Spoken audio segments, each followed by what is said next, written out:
네, 이 스캐너는 네텀이라는 브랜드 스캐너고요. 중국 직구로 많이 구매하는 스캐너입니다. 쿠팡에서 사용하는 스캐너고요. 네, 롯데에서도 쓴다고 알고 있어요. 롯데 같은 경우는 SPP 모드가 제한이 걸려 있지 않기 때문에 가능하다고 알고 있고요. 쿠팡에서 사용하는 스캐너 중에 어, 보통 우리 그 스캐너 연결해 보면은 그 외 스캐너라고 나온 거 있죠. 그게 이제 원래는 HID 모드 스캐너 연결하기 뭐 이렇게 나와야 돼요. 코암텍 같은 경우는 코암텍 기기 연결이 아니라 SPP 모드 연결 이런 식으로 나와야 돼요. SPP 모드 연결 또 HID 모드 연결 이런 식으로 나와야 되는데 그게 코암텍만 되는 것처럼 그렇게 돼 있다 보니까 좀 헷갈리는 부분이 있어요. 자, 어, 스캐너 어플 같은 경우는 보통 SPP 모드를 많이 사용을 합니다. 네. 보통 택배사에서 사용할 때 뭐 CJ나 롯데, 한진 같은 경우 로젠 전부 다 보면은 SPP 모드, 즉 이 스캐너와 택배 어플을 직접 연결하는 그런 방식을 씁니다. 그래서 화면을 내려놔도 스캔해도 소리가 나죠. 예, 그만큼 직접 연결이 되어 있기 때문에 데이터가 전송이 된다는 뜻입니다. 그런데 이거 같은 경우는 SPP 모드가 기능이 있어요. 있음에도 불구하고 사용할 수가 없습니다. 그 기능을. 왜? 쿠팡에서 이렇게 KDC라고 적혀 있는 제품만 연동이 되게끔 그렇게 막아놨어요. 그러다 보니까 그 외 스캐너는 이 보통 이제 이름이 있잖아요. 뭐 C 바코드 스캐너라고 돼 있는데 그 이름으로 연결을 하면 SPP 모드에서는 연동이 안 되게끔 그렇게 막아놨어요. 그래서 쓸 수가 없는데 대신 이런 스캐너 같은 경우는 HID 모드로는 얼마든지 연결이 가능합니다. 자, 그런데 HID 모드에 연결하는 그 특성을 모르시면은 사용하시다가 되게 불편함을 느낄 수가 있습니다. 스캐너가 고장난 줄 알고 착각을 할 수가 있어요. 자, 그 부분에 대해서 제가 오늘 설명을 해드리려고 합니다. 따라만 하시면 이 특성만 알면 전혀 어렵지 않다라는 것을 아실 수가 있어요. 그래서 굳이 비싼 스캐너를 사지 않고도 그만큼의 성능이 나온다. 네, 그래서 제가 이 스캐너를 추천을 합니다.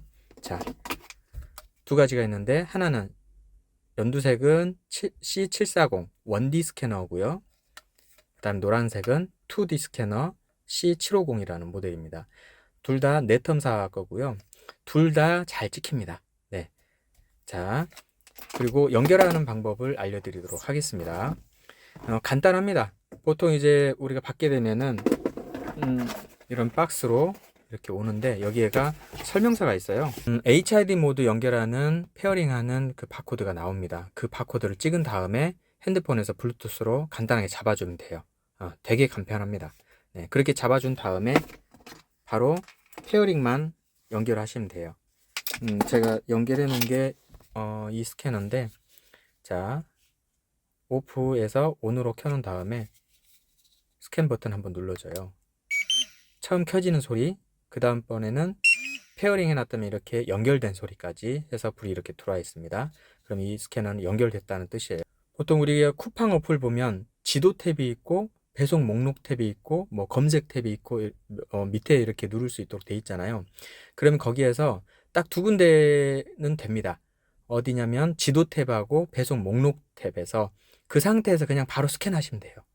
이거는 별도로 연결하기라고 버튼 누를 필요가 없이 켜지면 바로 스캔할 수 있는 스캐너입니다. 오히려 코암텍에서 이렇게 연결하기 이런 방식으로 해서 사용하지 않기 때문에 오히려 이게 더 간편할 수가 있어요. 바로 연결되자마자 지도 탭 누른 상태에서 바로 스캔하면 바로 스캔 그 화면 창으로 나옵니다. 카운트. 네, 카운트 되는 그 스캔 창으로 나오는데 그 상태로 바로 스캔하시면 돼요. 그러다가 갑자기 뭐 이렇게 카톡이나 또는 문자가 와가지고 그걸 보고 나왔다가 다시 이렇게 스캔 작업을 했을 때 갑자기 먹통이 되는 경우가 있어요. 이게 바로 HID 모드의 특징입니다. 이 특징만 알면 SPP 모드 다른 고가형 스캐너를 타지 않아도 되게 유용하게 잘 쓸 수가 있습니다.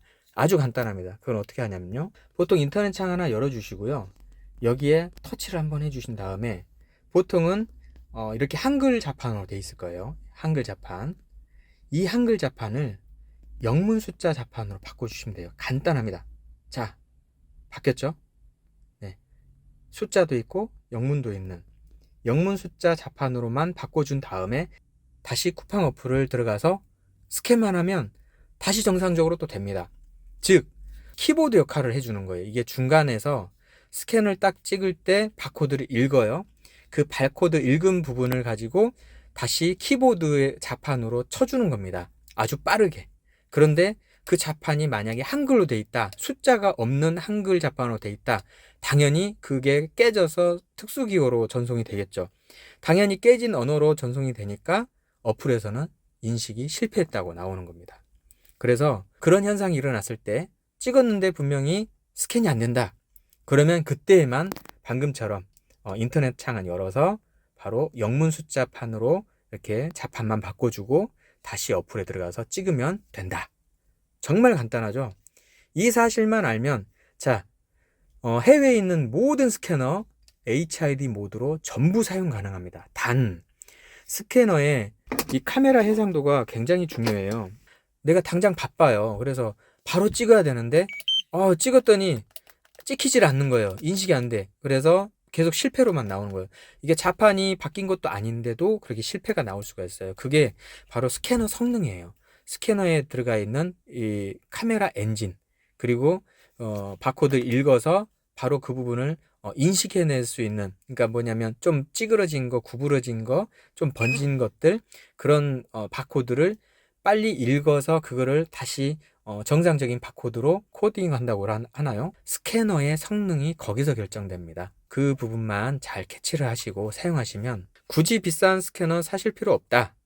단 내 업무 효율을 높이기 위해서 이런 HID 방식이 내가 싫다, 그리고 좀 더 인식이 더 잘 되는 스캐너를 쓰고 싶다, 그렇다고 생각되시면 이렇게 KDC라던가 또는 하니스라던가 또는 올리바이트에서 판매하는 이런 이제 국내에서 판매하는 그런 스캐너를 사서 사용하는 것도 괜찮다. 그리고 사용하시면서 불편하신 점 있으시면은 언제든지 우리 택배기사 소통 카페에서 질문 글 올려주시면 제가 시간 날 때마다 한 번씩 댓글로 안내해 드리도록 하겠습니다. 네, 감사합니다.